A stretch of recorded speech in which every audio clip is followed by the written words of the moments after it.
Right, ఓకేనా? నమస్తే, నా పేరు గూడూరు వెంకటేశ్వర్లు. జనసేన పార్టీ ఉమ్మడి నెల్లూరు జిల్లా ప్రధాన కార్యదర్శి, వెంకటగిరి పిఓసి. గతంలో పవన్ కళ్యాణ్ గారి భావజాలం నచ్చి రాష్ట్ర వ్యాప్తంగా ఎంతోమంది సాఫ్ట్వేర్ కావచ్చు, శ్రామికంగా కష్టపడి వ్యాపారాల్లో ఉన్న వ్యక్తులు కావచ్చు, మాతో సహా ఎంతోమంది కళ్యాణ్ గారి భావజాలం నచ్చి జనసేన పార్టీ కోసం, పేద బడుగు బలహీన వర్గాల కోసం పనిచేసే పవన్ కళ్యాణ్ గారిని సీఎంగా చూసి మంచి భవిష్యత్తు రాష్ట్రానికి ఇవ్వాలని కోరికతో మేమందరం కూడా గత జనసేన పార్టీ ఆవిర్భావం నుంచి అందరం చాలా గట్టిగా ప్రాణం పెట్టి పనిచేసాం అన్ని నియోజకవర్గాల్లో. కానీ అందరం కూడా రాష్ట్ర వ్యాప్తంగా 175 నియోజకవర్గాలు, 25 ఎంపీల్లో జనసేన వాళ్ళు అందరూ కూడా పోటీ చేయాలని కోరికతోనే జనసేన పార్టీలో అందరూ కొనసాగడం జరిగింది. కొన్ని కారణాల వల్ల కళ్యాణ్ గారు తెలుగుదేశం పార్టీతో పొత్తు పెట్టుకున్నా ప్రాణం బట్టి తెలుగుదేశం పార్టీకి మేము చాలా గట్టిగా పనిచేసాం. ఎందుకంటే ప్రతిపక్షంలో వైసీపీ ఉన్నప్పుడు ప్రతిపక్షంలో తెలుగుదేశం పాత్ర ఎక్కడా పోషించాల. ఎందుకంటే వెంకటగిరిలో మీరు ఉండే మీడియాలు, యూట్యూబ్లు ఏవైనా చూసుకోండి, ఎవరు ఎక్కువగా ఆ రోజుల్లో స్పందించి మాట్లాడారు పార్టీకి అని అంటే ఒక జనసేననే ఎక్కువ కనపడుతుంది.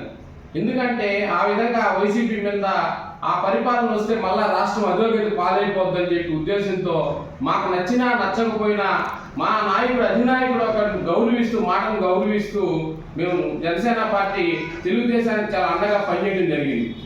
కానీ ఎప్పుడైతే అధికారంలోకి వచ్చిందో ఫస్ట్ నుంచి పనిచేసిన మమ్మల్ని అందరికీ ఎలక్షన్ టైంలో మమ్మల్ని పక్కన పెట్టుకొని ఎలక్షన్ అయిపోయిన తర్వాత రాష్ట్ర వ్యాప్తంగా జనసేన సెకండ్ క్యాడర్ ఏదైతే ఉందో, ఫస్ట్ క్యాడర్ ఏదైతే ఉందో వాళ్ళందరినీ చాలా రకాలుగా ఇబ్బందులకు గురి చేస్తున్నారు.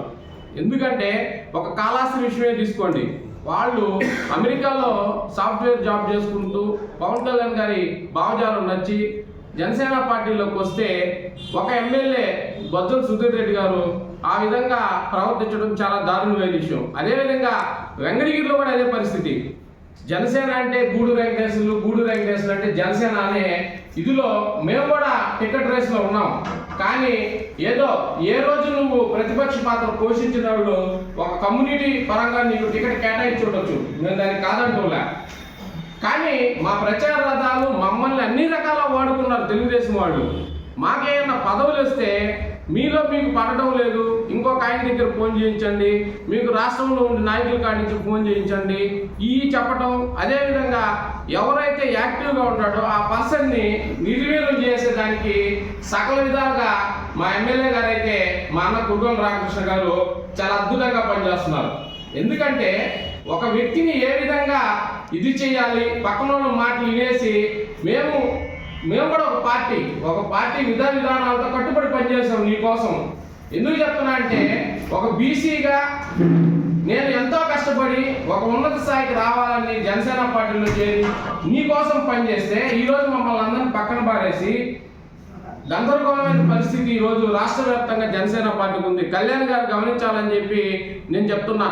జనసేన పార్టీలో ఉండే ముఖ్య నాయకుల్ని, నియోజకవర్గంలో ఉండే అన్ని నాయకుల్ని పిలిచి మీరు తెలుగుదేశంతో సమన్వయం లేకుండా ఈరోజు తెలుగుదేశం పార్టీ జనసేన పార్టీ వాళ్ళని అతలపాతాలని దొక్కేస్తున్నారు. అంటే ఇక్కడ మొదటి కారణం ఏంటంటే ఈ విధంగా చేయడం చాలా దారుణమైన విషయం. ఇంకా వెంకటగిరి ఇప్పుడు మన 16 నెలలు 15 నెలలు అవుతుంది. వెంకటగిరిలో ఎక్కడ చూసినా కానీ రోడ్స్ కానీ అభివృద్ధి కానీ, మన గూడూరు రోడ్డు అయితే ఎంతో మంది గూడూరు రోడ్డు మీద చాలా మంది చాలా రకాలుగా ఇబ్బంది పడుతున్నారు. అప్పుడు ఆనం రామనారాయణ రెడ్డి గారు రోడ్ల మీద ఒక ఇస్తూ చెన్నూరు రోడ్డు 45 కోట్ల రూపాయలతో మేము శాంక్షన్ చేసా ఉన్నారు. మరి ఆ డబ్బులు ఏమో తెలియట్లే. అదేవిధంగా వెంకటగిరిలో ప్రతి రోడ్డు, మీరు ఏ రోడ్డు ఎత్తుకోండి, డక్కీలు ఎత్తుకోండి, కాంకూరు ఎత్తుకోండి, గాజులపల్లి రోడ్డు ఎత్తుకోండి, ఏ మండలంలో కూడా ఏ గ్రామాల్లో కూడా రోడ్డు అధ్వాన స్థితిలో ఉంది. మేము ప్రతిపక్షం పాత్ర పోషించినప్పుడు రోడ్ల మీద ఈ విధంగా కూర్చొని ధర్నాలు చేసాం, గుడ్ మార్నింగ్ సీఎం అని చేసాం, ఎన్నో రకాల ధర్నా అధ్వానంగా నిరసనలు చేసాం. ఇది నాయుడుపేట రోడ్డు మీద అప్పట్లో చేసింది. అంటే రకరకాల ప్రయత్నాలు చేసి మేము అన్ని గుంతల్లో కూర్చొని, ఇదే ఎమ్మెల్యే గారు మేమంతా కూడా గూడూరు రోడ్డు మీద కూర్చొని ధర్నా చేసాం ఎలక్షన్ టైంలో. ముందు. కానీ ఈరోజు అధికారంలోకి వచ్చిన తర్వాత ఎక్కడ అభివృద్ధి నామమాత్రం కూడా లేకుండా, రోడ్లు కూడా సరైన పరిస్థితుల్లో లేకుండా, రోడ్లను కూడా అభివృద్ధి చేయకుండా, ఇట్లా నాయకులని ఇట్లా అభివృద్ధిని కుంటుపరుస్తూ కురుగోళ్ళ గారు మరి ఎందుకు ఆ విధంగా చేస్తున్నారనేది మాకు అర్థం కావట్లే. మేము జనసేన పార్టీలో ముఖ్య నాయకుడిగా నేనుంటే నా మీదకి అనేక కేసులు పెట్టించారు, ఎస్సీ ఎస్టీ కేసులు పెట్టించారు. మా వాళ్ళతో కుమ్మక్కయ్యి రామకృష్ణ గారు ఎస్సీ ఎస్టీ కేసులు పెట్టించడం, మనల్ని ఏదో ఒక విధంగా ఇది చేయాలనే ఉద్దేశంతో ప్రవర్తించడం చాలా దారుణమైన విషయం. రాష్ట్ర వ్యాప్తంగా జన సైనికులు, జనసేన నాయకులు ఆవేదన ఒకటే, పైనంతా మీరు చాలా అద్భుతంగా ఉన్నారు. ఏది చంద్రబాబు కావచ్చు, లోకేష్ బాబు కావచ్చు, కళ్యాణ్ బాబు గారు కావచ్చు, మీరు అద్భుతంగా పనిచేస్తున్నారు. కిందుండే నియోజకవర్గ స్థాయి నాయకుల్ని ఎవరిని కూడా తెలుగుదేశం పార్టీ పట్టించుకోగా ఆ నాయకుల్ని ఎలా తొక్కేయాలనే నినాదంతోనే పనిచేస్తున్నారు. ఏ కమిటీల్లో కానీ ఏటుల్లో కానీ కళ్యాణ్ గారు ఒకటే చెప్పారు, మేము మీతో కలిసి మీ వెనకాల నడవట్లేదు, మన తెలుగుదేశం కలిసి నడుస్తున్నా ఉన్నారు.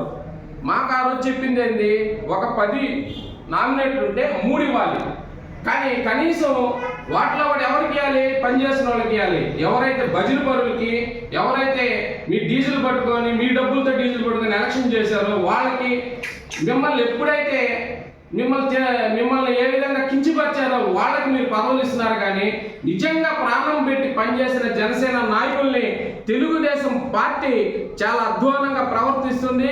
ఇది చంద్రబాబు గారు, లోకేష్ గారు, అదేవిధంగా పవన్ కళ్యాణ్ గారు ముఖ్యంగా తీసుకొని అందరినీ రాష్ట్ర వ్యాప్తంగా ఉన్నటువంటి ఇన్ఛార్జీలందరినీ కూడా పిలిచి మాట్లాడాలని చెప్పి మన కాళాస్త్రి ఉదాహరణ ఒకటే, మేము ఒకటే చెప్తున్నాం. మా వినుతా కోట చంద్రబాబు గారిని ఏ విధంగా అయితే ఇబ్బంది పెడుతున్నారు, అన్ని దగ్గర అదే విధంగా ఇబ్బందులకు గురవుతున్నాయి.